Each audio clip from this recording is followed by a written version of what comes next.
No drama here, just a systematic dismantling of a division rival on prime time. Welcome to the Locked On Vikings podcast.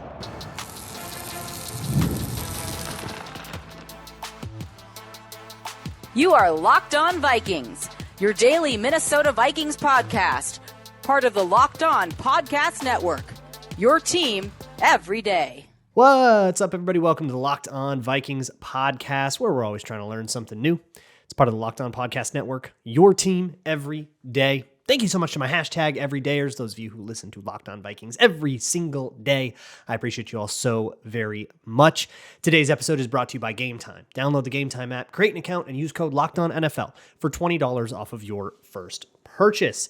And today it is Victory Tuesday, not to be confused with Victory Monday. And because it is Tuesday, and Tuesday's usually Twitter Tuesday Mailbag episode, I am going to take a few of your mailbag questions. We'll kind of recap this game Mailbag style.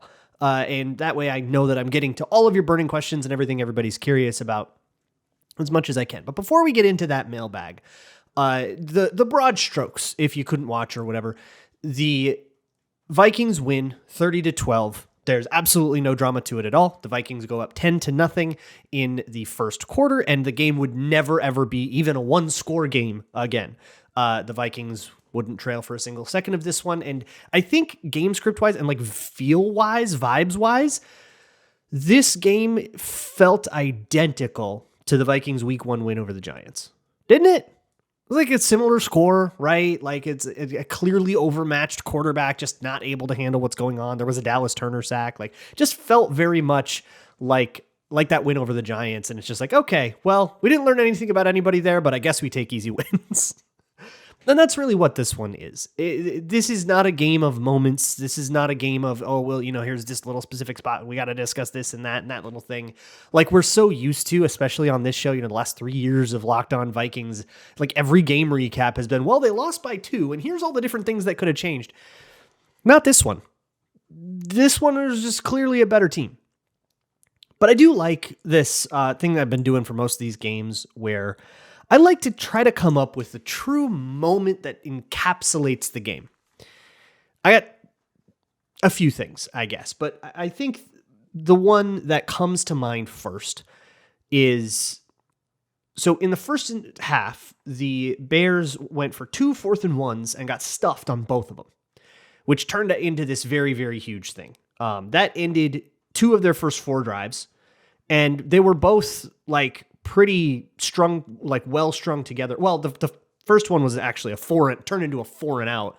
They went for it in their own territory and gave the Vikings a free field goal. The second one came after this really terrible momentum disaster. The Vikings went for it on a 4th down of their own. Sam Darnold threw an interception, which was better than an incompletion. He just kind of threw it up because it wasn't there, and a Bear came down with it. Then the Vikings get off the field, but there is a running into the kicker penalty, so the Bears come back on the field. They drive all the way down. They get to a 3rd and 15, get 14 yards on it, and they're in very clear go-for-it range, obviously, right? Team with nothing to lose. Of course they're going to go for it. And Jerry Tillery absolutely smokes the rookie left tackle that the Bears ended up starting because Braxton Jones reported concussion symptoms over the weekend and ends up out for this game.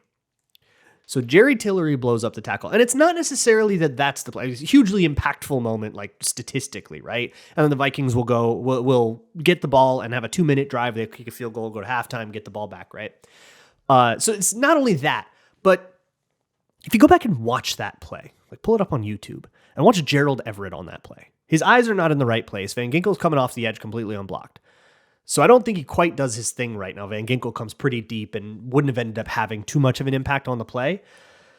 But a lot of the team still thinks that the play is going on because they didn't see DeAndre Swift's knee hit the ground and then he fumbles. Well, DeAndre Swift knows that his knee hit the ground, so he kind of lets the ball drop, and the ball's bounce around. A couple players like chasing after it, and people are like kind of play. It's like whether they or not they heard a whistle, the crowd's going loud, and so they're just kind of finishing it out. Gerald Everett is off the field, like he is just walking off the field. He doesn't talk to anybody. He doesn't say. This is supposed to be one of the veteran leaders of the Bears. So when I talk about leading up to this week, trying to get the Bears to have quit in them, That was exactly the start you needed, was 4 and out, kick a field goal, and then the second they felt like they maybe had a little bit of momentum, you shut it right down. That's getting them to leave. And near the end of this game, Vikings up 27-12, you could really kind of feel which players were just sort of ready to go home. And the Vikings, of course, having all kinds of fun and calmly moving on. Short week now, West Coast. They've got their eyes set to Seattle, and I think they honestly had their eyes set to Seattle by about the fourth quarter, which makes sense because most of the starters had been pulled by then, at least on defense. Your Grenards and Byron Murphys and all those guys, Bynums, all those guys had baseball caps on for the last last couple of drives in this game. Another couple of things that I want to mention. Another kind of major moment comes in the fourth quarter. The Vikings are leading 20-6. And boy, isn't that just where the Vikings always kind of sputter out and then they give up a touchdown drive and suddenly it's a 1-score game. Like that was always the way it went. But the Vikings drive all the way down and they'll score a touchdown on this one, aided by a complete idiot DPI on Tyreek Stevenson. But that's not what I want to talk about. It's a couple plays before that. The Vikings have a 3rd and 1. And again, isn't this exactly the MO of the Vikings, is to lose out on this 3rd and 1, punt the ball away, give up a touchdown the other way, and let him back in the game, right? And there's penetration. TJ Edwards shoots the gap. I think somebody was slow to come off of a double and gets to Cam Akers in the backfield. It's Akers in, not Aaron Jones on this drive. And Cam Akers finds a way to sidestep that, beat the ankle tackle, and dance across the line. It's a fairly ho-hum moment in the span of all kinds of other exciting things, touchdowns, the Randy Moss stuff. But to me, that's the moment where the Vikings sort of turned the page on who they could be. And the flow of these games where they always blow that 3rd and 1, right? The short yardage woes they've had all year. And then they always let them back in. Not these Vikings own the fourth quarter. These Vikings pull away and they would end up scoring again. It ended up 30-12. Those are the two moments. And if you want one other story of the game, the Vikings converted over the course of this game a 3rd and 17, by the way, on the same play that the Nick Mullins to Aaron Jones conversion that happened in the last Bears game. Exact same play to Aaron Jones. They also converted a 3rd and 10, a 3rd and 14, and a 3rd and 7. So 4 different times they converted what you would call 3rd and long, although 3rd and 7 is arguably media, but whatever, right? Like 4 of these 3rd and very much passing down tough conversions, and they got them. They got them a lot, and they got them on time, in rhythm. Sam Darnold, not his necessarily best day, but it felt like whatever hole the Vikings would dig themselves into with either penalties, 4 different ones on Cam Robinson today, or taking a bad sack or something, it always felt like they could dig themselves out of it. And they did in a lot of cases. But let me answer your questions about all of this stuff. So if you want to ask me questions anytime you want, you can send me an email at lockedonvikingspodcast@gmail.com, or you can fill out the Google form, which is in the show notes to any episode. But the first question I am going to answer comes from Nick Dugan, who asks, do you like KOC's aggressive play calling and 4th down decisions as of late? Feels like we often don't know how to play with / sit on a lead. So that's kind of why I brought up what I just brought up, because they really did put the Bears away. And the last drive, it turned into a field goal drive because, they ran on 3rd and 6, which you would otherwise never do because of the clock. They are just trying to kill as much time as possible. But the run game really put them away. And it started out good. The run game kind of had a lull in the middle of the game, but in the beginning of the game, they were pushing the Bears around. And at the end of the game, they were pushing the Bears around. And at the end of the game, the Bears might have packed it in, but still, that's putting the game away. But what you might be talking about is that 4th and 3. So the Vikings have a 4th and 3, an easy field goal range, up 10-0. Most people would kick there. Analytics actually like to kick there, even though it just turns a 2-score game into a 2-score game. It was early, so that kind of logic doesn't really apply to the analytics models yet. They don't really care about that till it starts to get down to the wire. Otherwise, it's just take your points, basically. And a 4th and 3 was just a little bit too much, and Sam Darnold drops back, doesn't like what he sees, heaves it up, and it ends up intercepted, but batting it down would have been just as good. But I will say, Kevin O'Connell leans more aggressive than I like, right? And I've said this quite a bit. I think we just came off the Zimmer era. That was the last head coach, and he was way more conservative than anybody liked. Maybe I'm just a conservative guy when it comes to play calling, because I never minded all of that too much, I think other than that fourth down, which I thought, that's probably a kick, I think I liked everything else he did. And I liked everything else the Bears did, to be honest. I think when they're backed into a corner like that, all those go for it's like you kind of have to. Just go show signs of life, man. Like, go prove something. I also thought they found a better balance. They started 16 series with a run on first down and 15 series with a pass on first down, right? Doesn't get much more balance than that. And I think that helped them get some more responsible yards, sustain longer drives. They had 3 different drives that were over 10 plays in this game, and contract the game when they had a big lead instead of going, a 10-second 3 and out that gives the Bears every chance in the world to start to stage a comeback. So I liked that. So I think it was better in this game, and I don't think it's a coincidence that the Vikings won by 3 scores. So I got a whole bunch more questions that I want to answer about this and other thoughts that are going to just kind of come up organically through the course of the mailbag. So we are going to keep on rolling next up.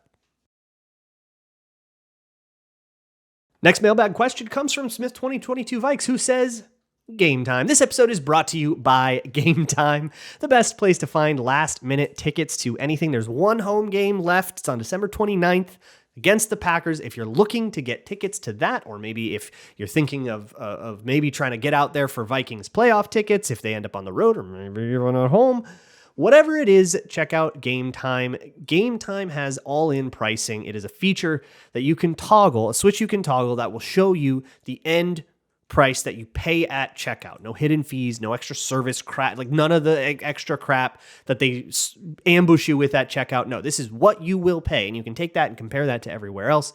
And if you find the same tickets, same section and row, somewhere else for cheaper, Gametime will credit you 110% of the difference. Download the Gametime app, create an account, and use code LOCKEDONNFL for $20 off of your first purchase. Terms apply. Again, create an account and redeem code LOCKEDONNFL for $20 off. Download Gametime today. What time is it? Gametime. This episode is also brought to you by FanDuel, America's #1 sports book. At FanDuel, you could have bet on the Vikings -7, and you would have won on this game. You could have taken a whole number of prop bets. Whatever it was, if you put $5 on it, you get $150 in bonus bets if you win. The FanDuel Sportsbook app gives you everything you need to place live bets on the NFL as well, all in one place. So if you get a hunch in the middle of a game, there's a halftime lead, you don't think it's going to stay, you can check out the latest stats, view live play-by-play, and so much more on the same page, all where you place your bets. Just go to FanDuel.com to join today. The Vikings open next week as a 4.5-point favorite on the road, so whether you think that's too much, too little, whatever it is, drop $5 on it. And if you win, you can get started with $150 in bonus bets. Or you can go bet some alternate line that's way more conservative than that. That's -50,000. That gives you no juice, but you get $150 in bonus bets on it. Once again, that is at FanDuel.com. Never waste a hunch and make every moment more with FanDuel, an official sportsbook partner of the NFL. Thank you so much for making Locked On Vikings your first listen of the day. One thing to mention in this Vikings Monday night win, taking them to 12-2, now tied atop the NFC North. Obviously, the Lions have the tiebreaker right now, but both teams 12-2 with 3 games to play, and they play each other once. Doesn't get any better than that. As you are listening to this, you can go to my Patreon page, patreon.com/LukeBrownNFL, and watch a long Dallas Turner breakdown, as well as a Jalen Redmond breakdown and a Jordan Addison breakdown, all from the Falcons game, and more stuff from this Bears game will come up as much as I can. It's a short week. Be patient with me. But all that's free to watch now, so go check it out. And if you are a member, it's less than $4 a month. You can see the Chicago stuff as soon as it comes out. Let's move on with this mailbag. The next one comes from Eric the Red, who asks, why did it feel like Darnold played poorly while simultaneously it felt like Darnold played pretty well tonight? Welcome to the Sam Darnold experience.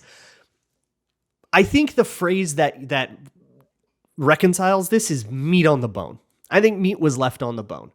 Darnold played plenty well enough to win and to win comfortably. Had a couple of pretty nice throws in there. There was one in the red zone to Justin Jefferson, tackled on the one that was just like a laser and a half. It physically makes no sense. completely insane ball. But yeah, some got high on him, some were late on him. Some throws on the run, he wasn't quite accurate. Some people speculated maybe there's a hand injury, the pinky injury that he's been dealing with that maybe was bothering him. There was also a lot of interior pressure, guys getting kind of walked back, that he couldn't step into stuff the same way. So you could point to a bunch of possible reasons, but yeah, maybe a little less accurate today, but still plenty good enough. It's just that, man, if Darnold was like on, they could have hung 45. Schematically, things worked that well that they could have hung 45. Like the guys were open, and Darnold probably found 80% of what he could have found, and that was enough to score 30, and 30 was plenty. Steven Yutzi asks, in a few previous games, you've called for KOC to run the ball more. The Vikings have only had positive EPA rushing once over the previous 10 games. Is it bad that the Vikings lean into the pass strength? So this is kind of where I've been kind of admitting the last few games, the few game recaps, that it's like, yeah, I think that finding more balance, like they did in this game for sure, finding more balance is probably healthy for them, but at the same time, yeah, it is kind of hard to argue when they pass 7 times in a row and it's a touchdown drive. It's like, okay, well, that did work, so I gotta give you that. But I think that the raw EPA, so running almost never gets more EPA per play than passing. That's really, really, really rare, and that's why all the nerds will tell you gotta pass more than you run, and I think most teams have pretty much caught up to that. But I think one of the things is, your EPA per pass on 2nd and 7 is better than on 2nd and 10. I would guess pretty much, right? Because you have access to more concepts, or especially like 3rd and 5 versus 3rd and 10. So not even necessarily running the ball, because you can get to 3rd and 5 by passing, nice quick passes and stuff too, which is a little bit more what I've been asking for, not necessarily, hey, run more, because that can get stuffed and put you into 2nd and 9s that don't feel good. But that is to say, the Vikings have had a pretty good success rate when it comes to running the ball. And of all of those series, right, they started 16 of them with a rush, successful on 75% of those, started 15 with a pass, successful on 80% of those. So you kind of didn't have a wrong answer on this one. It's kind of everything worked. The Bears are bad. Skulldog asks, should we be pleased with where Dallas Turner is at this point in his progression? So you can watch my Patreon video, but for tonight's game, I think he might have kind of had a night. So he had the sack that everybody remembers. Incredibly awesome sack. He bends underneath Darnell Wright, rips it. So the big thing for me with Dallas Turner has been that when he tries to bend around the edge on those pass rushes, his toe angle is too deep. What I mean by that is, and you can get up and try this, okay? Unless you're in a car. Don't do that then. But if you want to get up and try this, stand straight, take one of your feet and curl it out to the side. Set it out to the side like you're pigeon-toed. Just one of your feet. Stand up on that foot and watch what happens to your hips. You will turn around, right? So when you want to bend that way, you want your inside toe to essentially bend inward. And if your toe, and you can watch this on that Dallas Turner rep, he does it perfect. On the Dallas Turner sack, he's perfect about it. If you watch his inside toe on the step when he starts to turn the corner, his toe is pointed directly at Caleb Williams. That's where you want it. In previous games, that toe would be pointed up past the quarterback, and then he'd get washed up past the quarterback. And he would get a useless pass rush. That's bad. This one, he curled that toe inside, and he got there, sack. That's the progress we want to see. Now we want to see that consistently. But beyond that sack, Dallas Turner had another key pressure that, at least the one that I noticed, it's obviously hard on the live eye, and so I as I always say, I reserve the right to go back on any of this once I see the tape. But from my live eye, I noticed him setting edges really strong against Bears tight ends. A couple of those Bears tight ends are like washed old men, and then there's Cole Kmet, so whatever. But also against the tackles, collapsing the front side of that zone, squeezing down the backside of zone when it was away from him, and playing that role really well. Van Ginkel, a little bit healthier, so I don't think they needed Dallas Turner quite as much. But I think this might have been his best game of the year so far. I wouldn't be surprised to see him flash a whole bunch on tape and be really happy with him. Vincent Borman asked, thoughts on Metellus' breakout game at linebacker? He seemed to my live eye to have a fantastic game. I agree with you with my live eye too, but I think, Vincent, you and I both know that might end up wrong, and that's okay. Really big. So the next 3 games the Vikings have, all tough games. Seattle, Green Bay, Detroit. 2 of them on the road, going to the West Coast on a short week. Going to be tough, even if Seattle's a little banged up right now. And, Packers in December is always a tough game. Vikings struggle with that. Like, 3 tough games. And they're probably not going to have Ivan Pace for any of it. Maybe he'll be back for the playoffs. That's what we're hoping for, right? So Mattel's going to have to keep playing this job in tough games.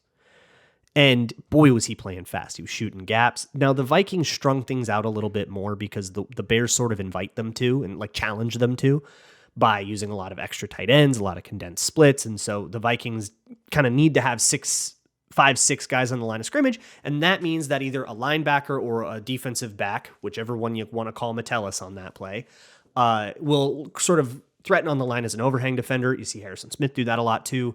And that puts another guy on the line of scrimmage, which puts Metellus in a much more familiar place, right? As a safety, he does that when everybody's healthy. As a linebacker off the ball, the fits are different. And I think he was a little slower about that. But as the season has gone on, he has been a lot faster about that.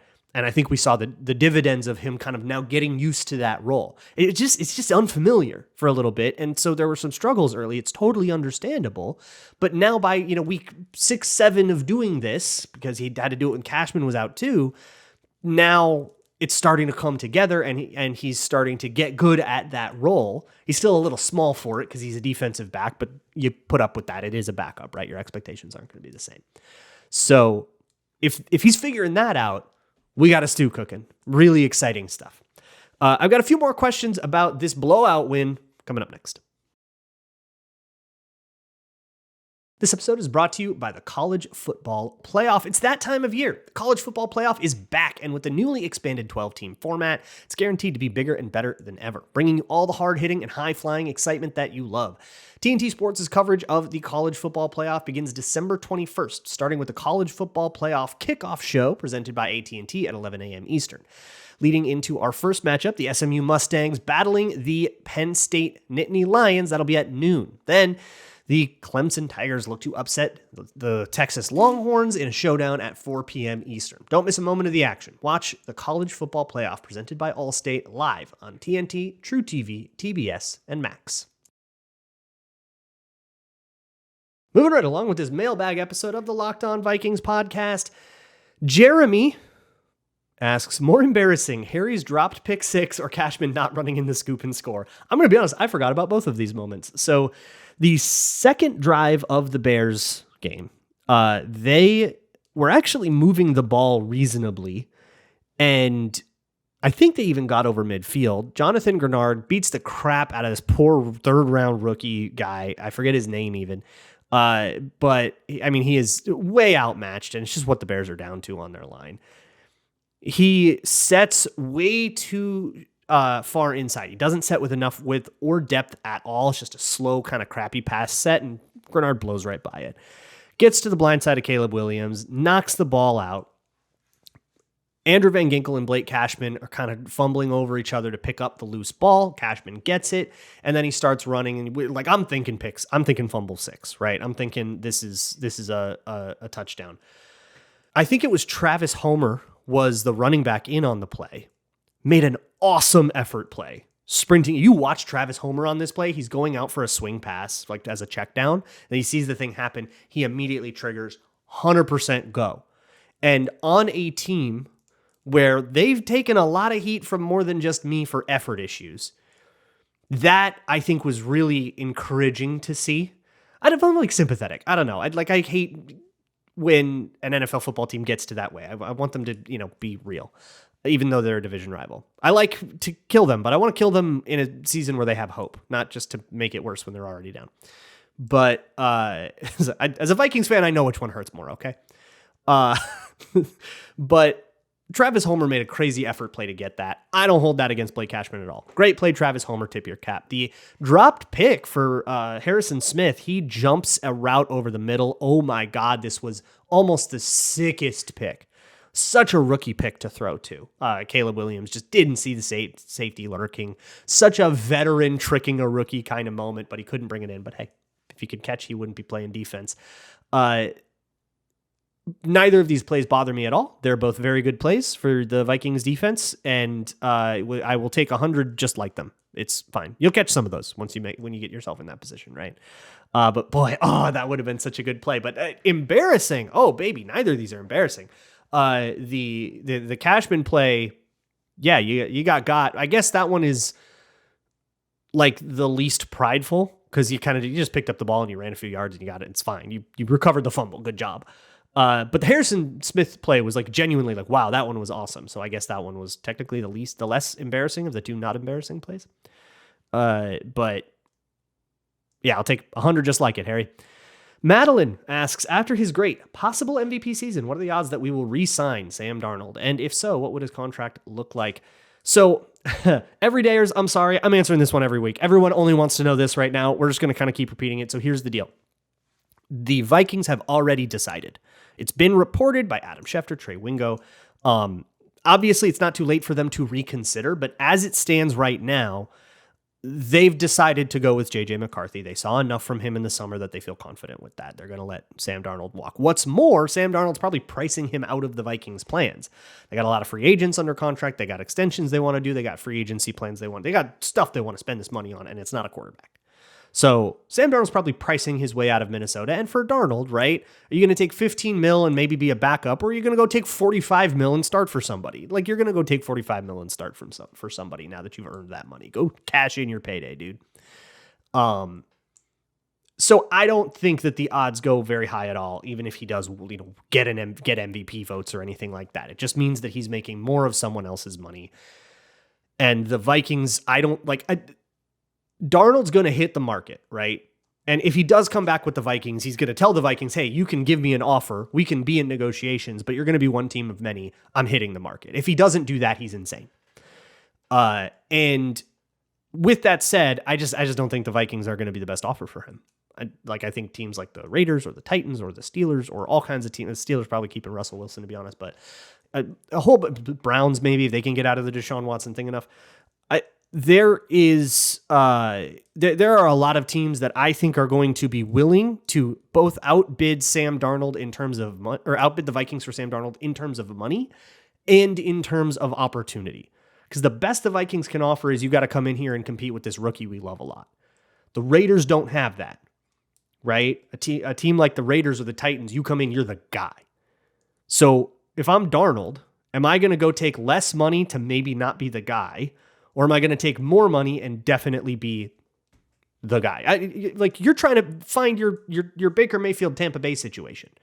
That's not Minnesota for Darnold. God bless you. Thank you for the comp pick, but we usher you off into your next chapter. Numbskull. Oh my God. I didn't get it till I said it out loud. Nice. Asks, it looks like Taki Taimani's been losing snaps. Earlier in the season, he was an effective run defender. He's on IR. He probably just didn't catch that. No big deal. But yeah, he is on IR. But the reason I took this question is both to clarify that in case somebody missed it, but also if and when he does come back this season, I think he's designated a return. But if he does come back this season or even just next year, it's a little weird with Jalen Redmond popping off, Jerry Tillery having the game of his life today. And like all these guys on the interior kind of jockeying for position on that, who gets to play next to Bullard and Harrison Phillips. Kind of weird. Who gets the snaps? It gets very competitive in a way that favors the Vikings a lot. You got a lot of good players and they're all eaten. But I maybe compare it to the edge room. And Jonathan Grenard, after the game, he was interviewed by Ben Lieber. And Ben Lieber asked him about how he felt about Dallas Turner's sack. And he's, I think he said he's my youngin'. So he was, of course, very happy for Dallas Turner for that. But, and he said, like, hey, everybody in this room can get some, right? Like, you want to put Murph in, you can put Murph in. Pat Jones, Dallas Turner, me, Gink, anybody. Like, he said, like, everybody eats, put whoever you want in. And so while we have some fun, tracking snap counts and stuff, to them, in their world, in their room, they're going to look at it and say, yeah, you put any one of us in, and we're really happy. We're all really happy with that. And I think that's what the D-line room is going to be. And when Taki Taimani comes back, he was having a great season as well before he got hurt. Then I think the same thing applies. And the last one I'm going to take today comes from Lil Scrungly, who asks, why no white end zones? True! Cook! Lil Scrungly, you're so right. Why no white end zones? So I think I know why. I just don't like it and I don't accept it. But when they had the white end zones the first time, it was kind of hard to see who the Vikings were, where the Vikings were when they were in the end zone.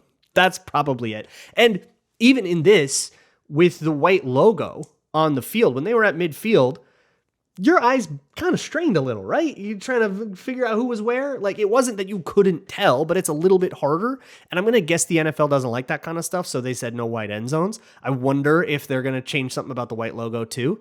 But at the same time, it's like, I don't know, if there's a white logo somewhere and the Cardinals are playing, with their road uniforms that are all white. Like, I don't know, that's something, but... or something with like the Jets all whites, they have their thing, or the Packers all whites that they wore in Seattle. So that, and the sideline's different. Like, I don't know. Like, I feel like it's there's a point where you have to just stop enforcing it, or you're going to basically tell the Vikings they can't white out. But that's probably why. I think it was just hard to see. But I think everyone should get over that because the white end zones look very cool. And obviously, as form over function. Come on. Of course, form over function. Let's be honest. So here's what's going to happen for the rest of this week. It's a short week, so I'm going to get as much analysis on this one done as I can for tomorrow. I'll see what I can do. I don't even know when I'm going to get to tape or if I'm going to get it to tape in time, so I'll do my best. I'll give you whatever that is, and then we have crossover Thursday with Locked On Seahawks. Friday, back to our regular thing. Bold predictions is over under all of that.